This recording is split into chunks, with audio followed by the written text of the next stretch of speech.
On Monday, a federal judge ruled that Kansas cannot require documentary proof that voters are citizens of the United States. So the judge found that the Kansas law violates the constitutional right to vote. The judge also required Kansas's Secretary of State, Kris Kobach, who was arguing on behalf of Kansas and on behalf of this law that they passed. The judge required Kobach to complete an additional 6 hours of legal education before he can renew his law license. That was was the funny part of it. The judge sent him away with some summer school homework. Yep. He has to provide training materials and guidance to the election officials as well. This was funny, but this was the appropriate decision, because this is something that is an extension of Donald Trump.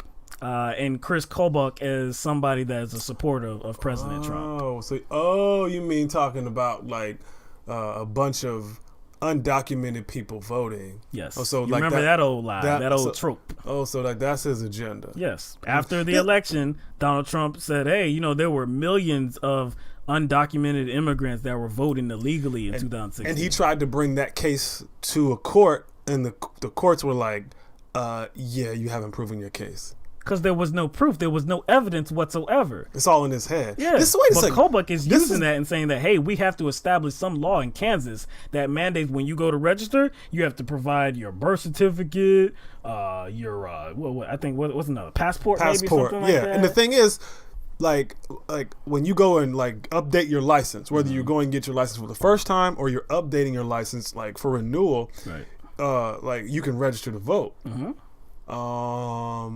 I don't recall when I was at the DMV them requiring me to have a passport or a birth certificate. No.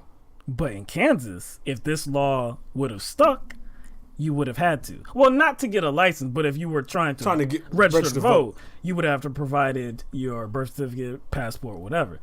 And the whole thing, it sounds ridiculous to me because, again, we have talked about voter fraud. Voter fraud as, I guess compared to electoral fraud, like election fraud. Like there are actual cases of election fraud, like things that you can actually see. It could be the Diebold machines. It could be ballots lost. It could be all types of things. But voter fraud, there are very few cases of voter fraud that have actually been proven.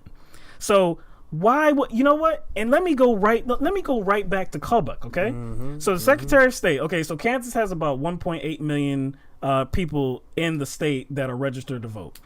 So Kobach told the court that he has been able to identify a total of 127 non-citizens who at least tried to register to vote. They at least tried to.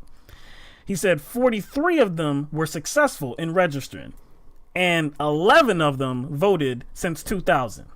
Okay? So let's just take his word. Let's just take the Secretary of State's word for it. That it was 11 since 11 2000. of them voted. And this case kind of just got handled at the beginning of this year. Yeah. So 11 people in 18 years, which that's nothing. That's a big fat nothing. But again, let's say it's right, okay? So still, if they were non-citizens, they shouldn't be voting, right? So that is something that, maybe something should be done about that, right? So if he was able to determine that 11 people voted and they weren't supposed to, then you could probably stop it from happening. There shouldn't be another process, should there? Because you were able to, there has to be some kind of process, some kind of system that was able to identify these people and say, hey, you know what? They weren't supposed to vote. So what you're saying that there was already a sifting mechanism that was there. The sifting mechanism didn't actually discover anything significant. 11, less than one a year. Maybe that's what it is. He needs a bigger sifter. Maybe that's what it is. He says, since I found these, there's probably a chance there's more. That's probably what he's Well, sorry, you're not going to get a chance to do that. I think he did say that he's appealing. He's appealing because everything that he's trying to do is constitutional, and this was the wrong decision by this federal judge. Everything he's trying to do is constitutional? Oh, yeah. It was constitutional, yeah. Sure. He was already sanctioned for failing to notify people who were eligible to vote. So we trust in this guy. If I guess if he gets his way, are we really trusting him to properly notify people who indeed are eligible, or is he going to be the judge and jury?